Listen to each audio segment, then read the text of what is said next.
Thomas and friends making tracks to great destinations.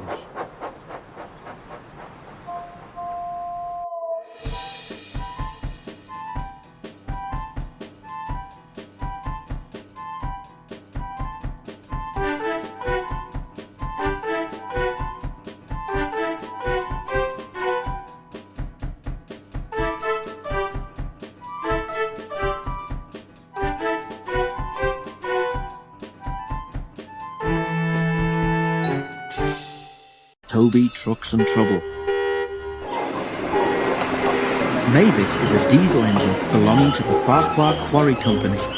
She's in charge of the stone trucks at the quarry, and when Toby is busy or there are too many trucks for him to manage by himself, she is allowed to bring a loaded train down to Farquhar. She enjoys this because the journey gives her a chance to stretch her wheels. Besides, she sometimes finds it dull up at the quarry with no one to talk to but trucks.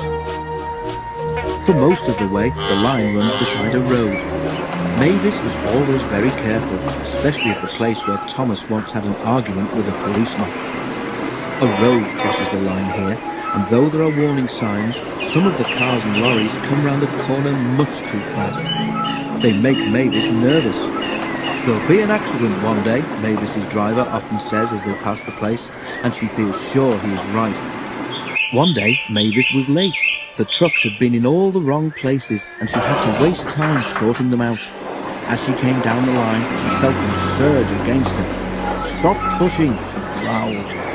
They neared the crossing, and Mavis saw a lorry coming towards them. "He'll stop when he sees us," she thought. But she couldn't know the lorry driver was new to the island. The last thing he expected to see was a train. Much too fast, the lorry approached the corner. Too late, the driver realised it was sharper than he expected. He swerved, and at that moment he saw Mavis halfway across the road. He braked hard and swung the steering wheel, but he was too late. The lorry's front bumper just caught Mavis's cowcatcher, and the lorry left the road and skidded into a ditch.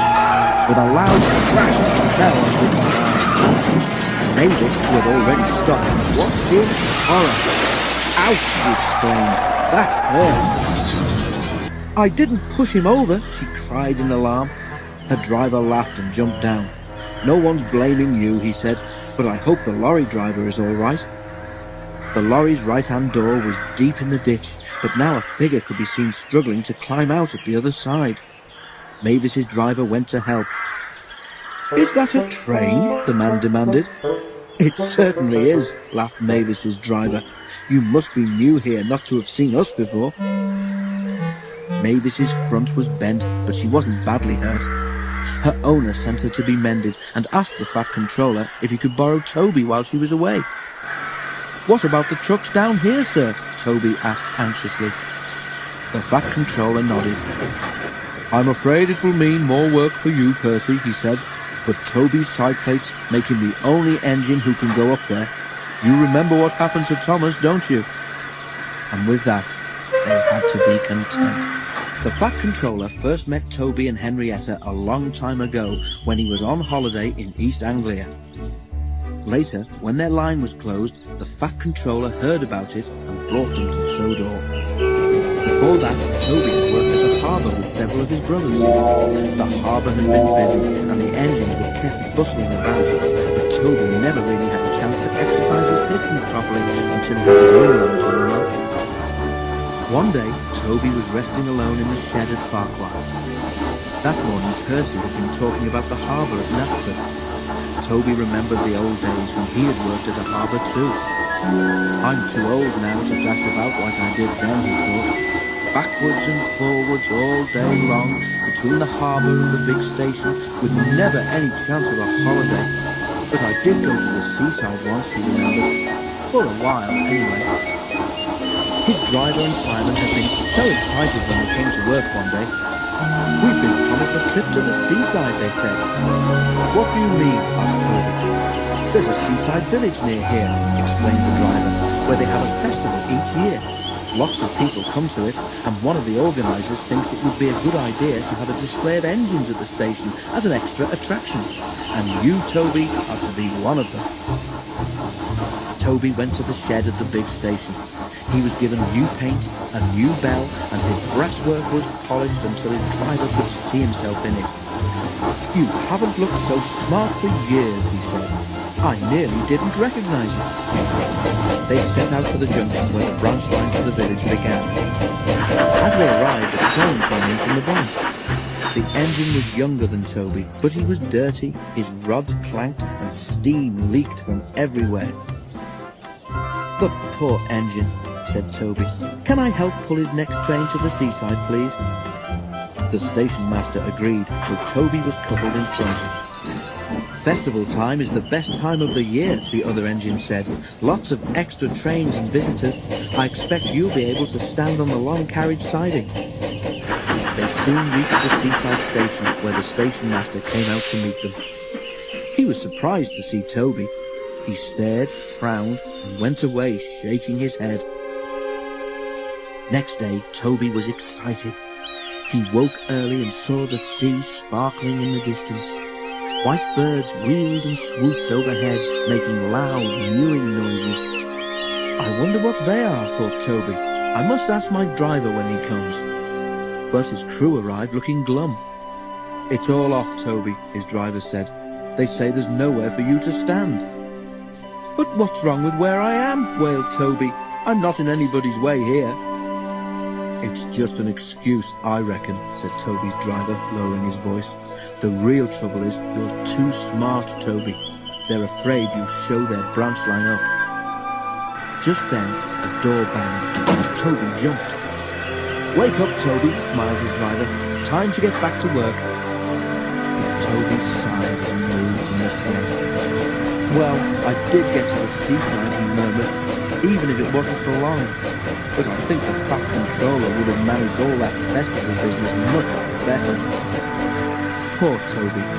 Let's hope he gets another chance to go to the seaside.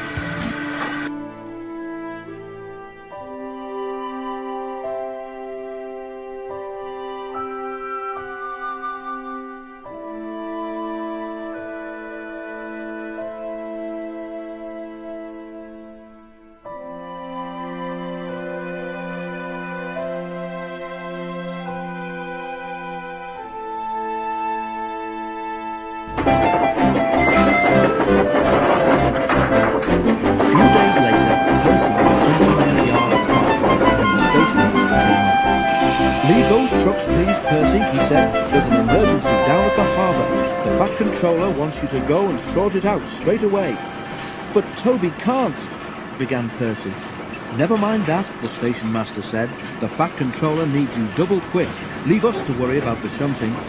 He hurried away to make the arrangements. Bulstrode was a barge used for carrying stone. He was a disagreeable barge. Nothing was ever right for him, and he grumbled unceasingly. Trucks grumbled too, but they went a patch on Bulstrode. Come on," shouted Bulstrode rudely one morning. "Why aren't you trucks where you should be? How can I be loaded if you dawdle about up there, eh?" "There's no engine, and we can only go where we're put," retorted the trucks crossly. "You're in the wrong place, not us." They argued for some time, but it made no difference. Bulstrode was in the wrong place, and he was not due to leave until the next day, but he wasn't going to let a little thing like that stop him complaining. When Percy arrived, Bulstrode was sulking, and the trucks were annoyed with him. "Our stone is for Bulstrode," they said. "Please put us into the siding so that we can load him up and be rid of him as soon as possible." The line sloped down to the harbour. Percy pulled the trucks a little way up the hill, clearing the points. As he stopped, one of the truck's brakes slipped off. When Percy began to push, the truck started with a jerk, and a coupling broke. 4 loose trucks, heavy with stone, gathered speed. "Help! Help!" they wailed. A shunter bravely tried to stop them, but only broke his pole. The trucks rattled along the quay, straight towards Bulstrode, unsuspecting at the end. Bulstrode heard a rattle and a shout or two, but he could see nothing. The first he knew of anything wrong was when 4 loaded stone trucks shot, one by one, off the end of the quay to bury themselves in his hold. "Oof!"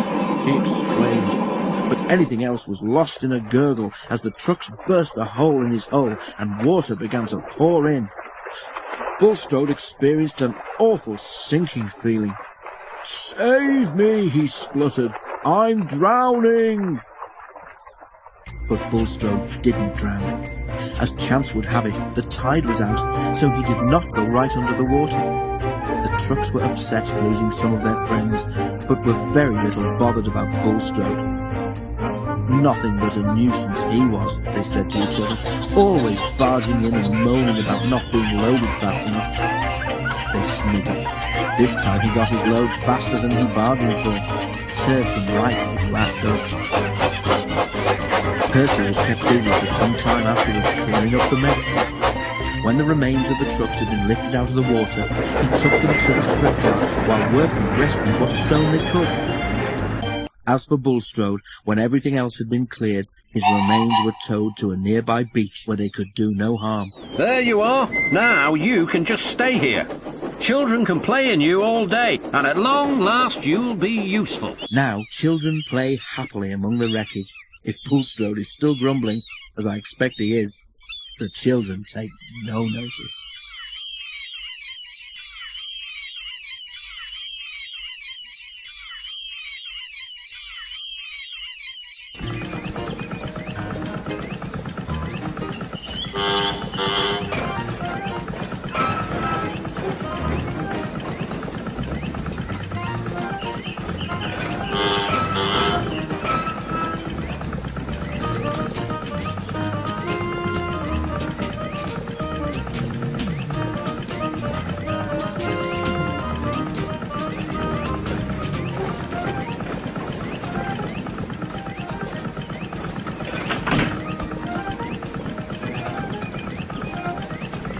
While Percy was away, Terence had done all the shunting in the yard. "Adaptable," he boasted. "That's what my owner says I am. Go anywhere, do anything, that's me. You take my advice and strap your rails. Broaden your outlook, like me." "Pooh," said Percy. "Me plough a field? I prefer to stay on my rails, thank you." "Steam engines did plough once upon a time," Terence chuckled, "and ran on roads." The engines remembered Trevor and had to admit that Terence was right. Repairs to Mavis took longer than expected, and Toby became used to trundling off to the quarry each morning. Because of Toby's small water tank, his driver and fireman had arranged with the quarry manager that they should bring loaded trucks down to Farquhar at lunchtime instead of later in the day. It saved time too, for Toby would otherwise have needed an extra journey to fill his water tank. This way, he delivered the trucks and got water in one visit. Time passed, and the weather became colder, with hard frosts during the night. They didn't worry Toby. His fire kept him nice and warm, and he puffed happily to and fro, arranging the trucks, taking them down to the yard, and bringing back empty ones. One night, it was particularly cold. The ground froze solid, and even Toby felt chilly. Brrr! He shivered as he left the shed and set out, right engine, along the line towards the quarry. When the ground freezes, it swells. At the road crossing, where Mavis had had her accident, the frost had swollen earth in the ruts beside the rails so much that Toby's wheels were lifted clean off the track. There was a crunching noise, a rumbling, and Toby began to shudder. He was horrified. "Oh, he exclaimed.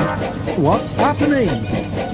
The line here curves away towards the quarry, but Toby, with no rails to guide his wheels round, simply went straight on. Toby was not going fast. "Whoa there, Toby," said his driver at once, and put on the brakes as hard as he dared. Shakily, Toby came to a stop with all 6 wheels firmly on the roadway. "Oh dear," he said, looking at the grass verge in front of him. "Now what?" His fireman jumped down. "No problem," he said. "With care we can have you back on the rails in no time." "I don't see how," said Toby, sadly. Directed by the fireman, the driver carefully reversed Toby along the ruts his wheels had just made. At last, with a thud and a jolt, Toby felt the rails safely beneath his wheels once more. He heaved a sigh of relief. "Well done, Toby," said his fireman. "Now I'll spread a few hot ashes from your fire along there so that it doesn't happen again. Then we can get safely up to the quarry and no one will be any wiser." But they reckoned without the Fat Controller. When Mavis was home after being mended, he came to see the engines. "What's this I hear, Toby?" he asked. "Trying to be a traction engine, were you?" Toby blushed, but the Fat Controller wasn't cross. Toby told him about Terence. The Fat Controller laughed. "If I were you," he said, "I should leave the roads to what they were made for. You stay on the rails, you'll find them much more comfortable." Toby the tram engine was quick to agree.